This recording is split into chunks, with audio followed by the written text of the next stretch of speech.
My name is Erin, talking to you from Goddard Space Flight Center in Maryland, and today I am so excited to be talking to you all about our beautiful planet Earth.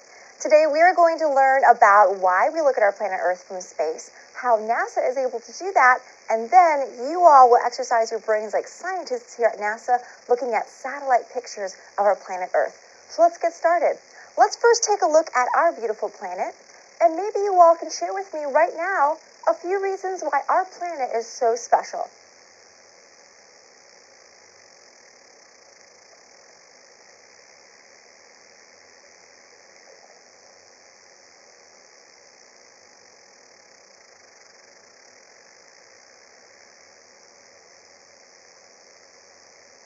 I'm sure you all just came up with some fantastic reasons. Our planet is so unique. It is the perfect distance away from our star, the sun, to be the perfect temperature. That's how we're able to support life. Earth is the only planet that we know of that can support life. We have an organic atmosphere that is rich with oxygen, so we're able to breathe nicely and easily here on Earth. We also have a lot of that blue stuff we call water. Most of our planet is covered with water. We can learn a lot about our planet Earth just by looking around us every single day. In fact, let's imagine that we're outside your school right now and we come across this. What do you see?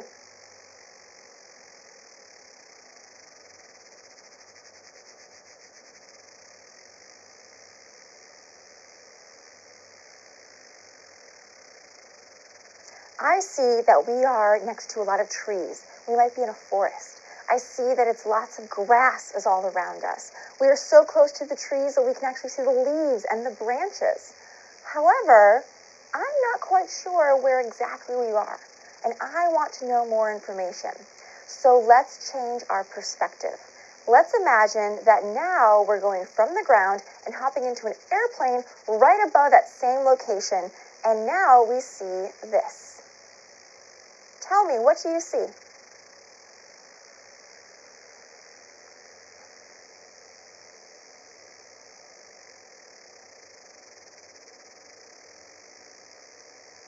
Very good. Now we can learn a lot more information just by looking down from that airplane. Those trees, well, there are many more of them. In fact, now we know that we're on a golf course. We can see that right here off to the left. I see we're also next to a river or a stream. We couldn't see that earlier from the ground. Finally, in the background, I see mountains. But I still want to learn more information. How about you? Great, so now let's imagine that we're dialing into a satellite looking down at the exact same spot that we are in the airplane, and now we see this. What do you see?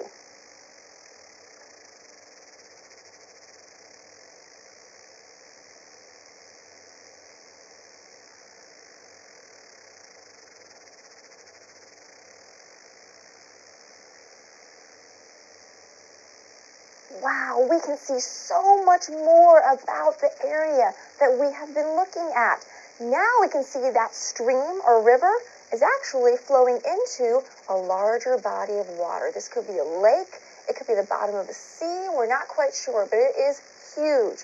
We also see that the trees are surrounded by much more green space. So this could be more grassland, this could be more golf courses, we're not sure, but I see a lot of green.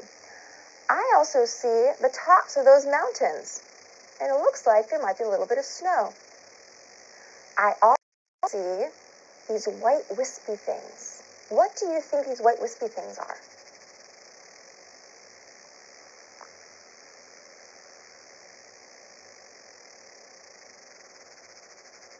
If you said clouds, you are right. Now we can see the tops of the clouds. This shows us from going from the ground to the airplane and then looking from that space satellite just how much information we can learn. And it explains why NASA likes to look at our planet Earth from space. We can learn a lot of really great information about our own planet Earth just by looking down from space. From space, we can see how storms like hurricanes can form. We can also see just how fragile our planet really is. If you take a close look, Can you all see this thin blue line going across the top of the picture? That is our atmosphere, and that is all that separates us from space. Also, looking down from space, we can see some fantastic changes happening on our planet that we typically see every single day, but it looks completely different from that vantage point of space. This is one of my favorite examples. What do you think is happening in this picture?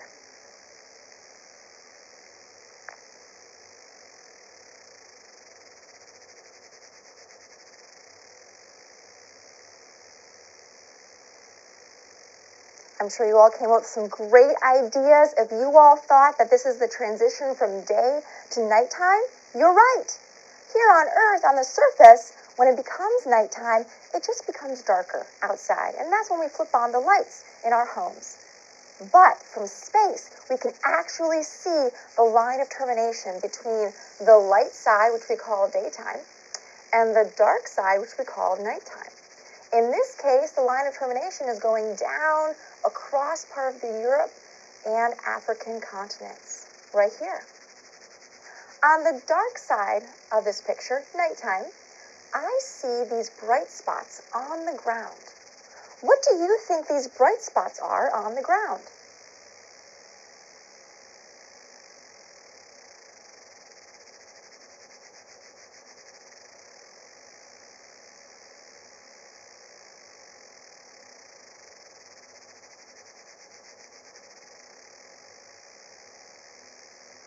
Great job, students. I'm sure you came up with some great ideas.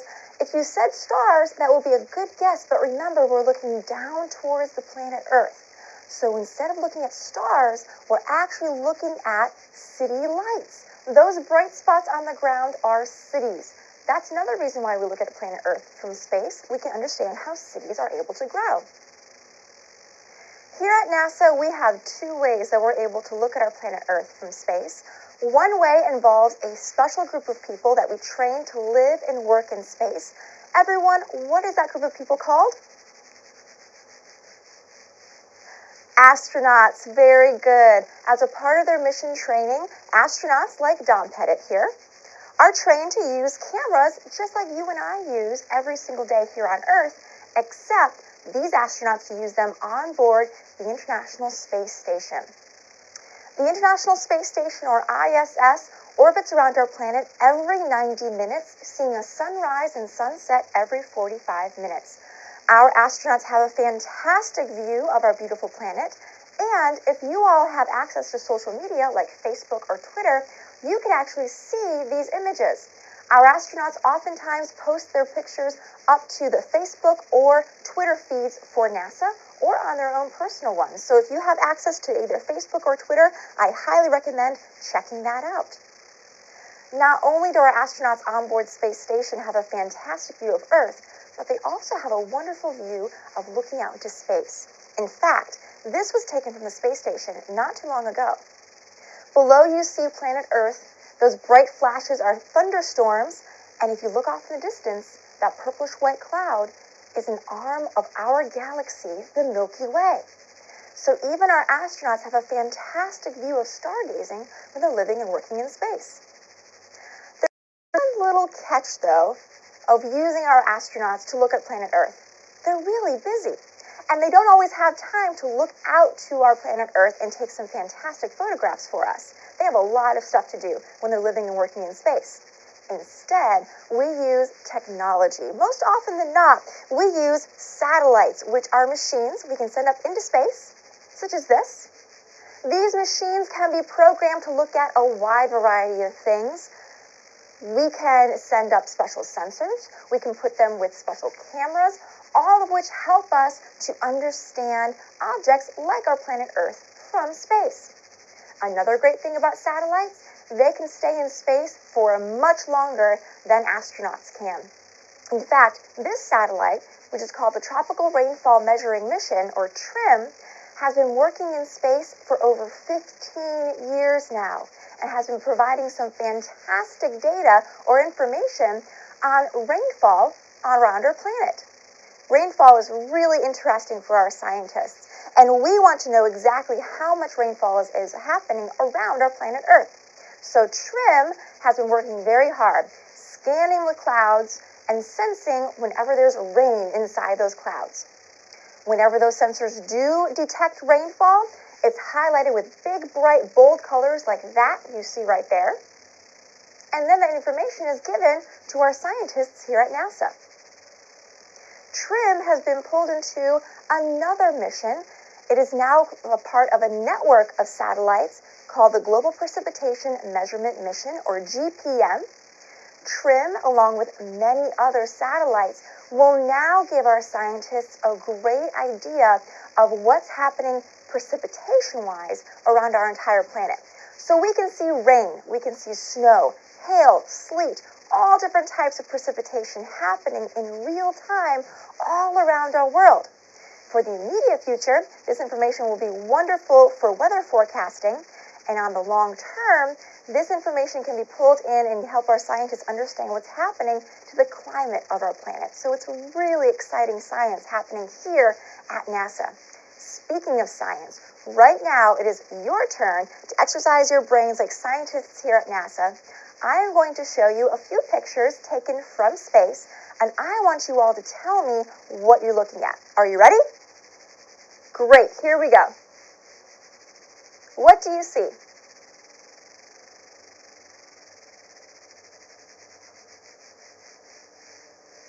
This was a rather easy one. This is our planet Earth. Very good. Now we're going to zoom in. What do you see?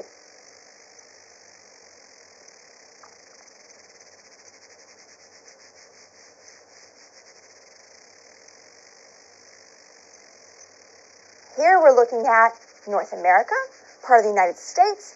All of those answers are great. Now we're going to zoom in even further.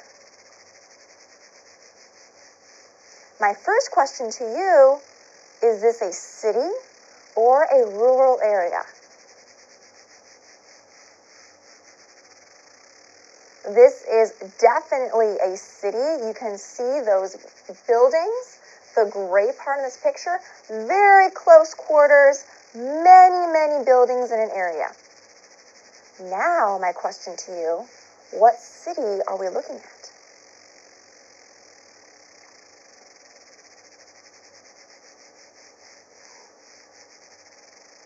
I will give you a couple hints.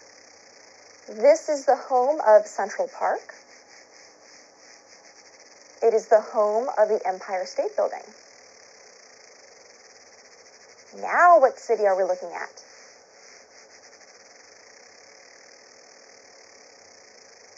If you answered New York City, you're right. This is what New York City looks like from space. Now let's take a look at another picture coming in from space. First question, boys and girls. Is this a city or a rural area?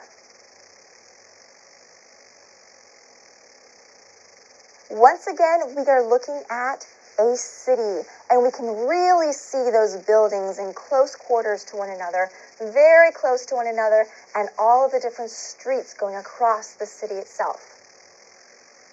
I wonder what city we're looking at.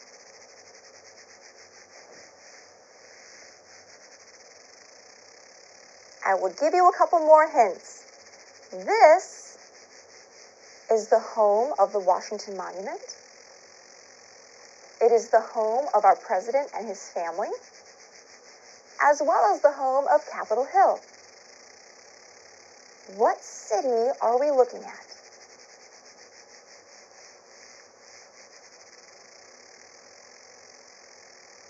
If you answered Washington, D.C., you are right. I'm sure many of you have visited Washington, D.C. before and have seen all the wonderful sights, such as the White House, the Lincoln Memorial, even the Jefferson Memorial. Believe it or not, you can see them from space. In the central part of Washington, D.C. is that long rectangular park we call the National Mall. You see that right here, moving east to west.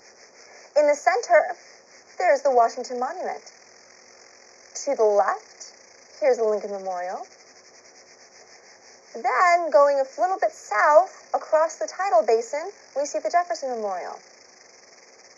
Directly north, however, from Jefferson, across Washington Monument to the northern part, that tiny little white rectangle, that is the People's House, the White House. There are many ways for you all to become a part of Earth observation, just like our scientists here at NASA. Programs such as Google Earth utilize many satellites. You can type in Washington, D.C., or type in your home address to see it from a whole new perspective, such as from space. You can also become a part of a program that's on board the International Space Station called EarthCam. With the help of your teacher, you can sign up for the latest EarthCam mission visiting this website and suggest locations for EarthCam to take pictures of.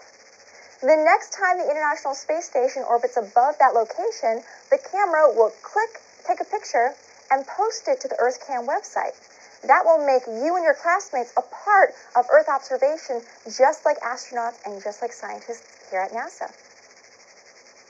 There you have it, my friends. You have just learned what it's like to be a scientist here at NASA using satellites, looking at our planet Earth from space.